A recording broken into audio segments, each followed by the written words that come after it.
কেন ঋতব্রত বন্দ্যোপাধ্যায়কে বালুরঘাট মামলায় গুলি করা হচ্ছে না? এই প্রশ্ন। আপনি যদি একজন অভিযুক্তকে গুলি করেন তাহলে আরেকজন অভিযুক্তকে গুলি কেন করবেন না, এই প্রশ্নটা আমরা করতে পারি না? রুদ্রকথায় কেউ তো বলছে না যে বালুরঘাটের যে ধর্ষণ কাণ্ড হয়েছিল সেই ধর্ষণের অভিযুক্তকে কেন এনকাউন্টার করা হচ্ছে না? বিধানসভায় ঢুকবার সময় গুলি করে দিক পুলিশ, করতে অসুবিধা কী আছে? যেই লোকটাকে বারুইপুরে গুলি করা হলো, এনকাউন্টার করা হলো, সেই লোকটা একজন ধর্ষণে অভিযুক্ত, আর ঋতব্রত বন্দ্যোপাধ্যায় বালুরঘাট ধর্ষণকাণ্ডে অভিযুক্ত। তাহলে এদের দুজনের তো স্ট্যাটাসটা সেম। তাহলে সকালে জমা নিয়ে সন্ধেবেলা খরচা কখন হবে, এটাই তো প্রশ্ন।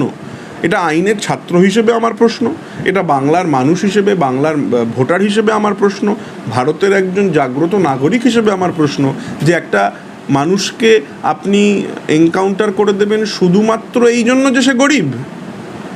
গরিব হিন্দু যদি না হতো তাহলে তো লোকটা মরতো না। আর যেহেতু একজন পয়সাওয়ালা এমএলএ ঘুরে বেড়াচ্ছে, বিভিন্ন জায়গা থেকে পয়সা তুলছে, পয়সা তুলে সেটা আপনাকে সার্কুলেট করছে, কে খরচা দিয়েছে বোট ক্লাবে এতগুলো মিটিংয়ের? কে খরচা দিচ্ছে নোভোটেলের মিটিংয়ের? এই প্রশ্ন তো ঋতব্রত বন্দ্যোপাধ্যায়কে কেউ করছে না। বিভিন্ন জায়গায় এত জায়গায় লাফালাফি হচ্ছে, মামলা হচ্ছে, মিটিং হচ্ছে, তার খরচা কে দিচ্ছে? এই প্রশ্নের উত্তরগুলো তো আমাদের সবার জানার দরকার। এবং তার থেকেও বেশি যেটা জানার দরকার, যে বারুইপুরের যেই লোকটি এনকাউন্টার হলো সে তার সমসাময়িক স্ট্যাটাসে ঋতব্রত বন্দ্যোপাধ্যায় বিরাজ করেন।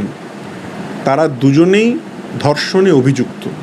পার্থক্য একটাই, যিনি গুলি খেলেন তিনি একজন গরিব হিন্দু, আর যিনি গুলি খেলেন না, যিনি হোটেলের বসে ফিশ ফ্রাই খাচ্ছেন, তিনি একজন পয়সাওয়ালা বাড়ির ছেলে, নিজে পয়সা করেছেন এবং সেই পয়সার অপব্যবহার করছেন।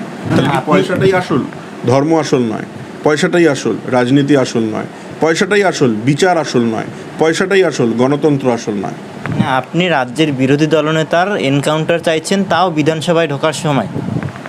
আমি একজন ধর্ষণে অভিযুক্তকারীর এনকাউন্টার চাইছি মুখ্যমন্ত্রী শুভেন্দু অধিকারীর অনুপ্রেরণায়, কারণ কি উনিই বলেছেন উনি সকালে জমা নেবেন, সন্ধেবেলা খরচা করবেন।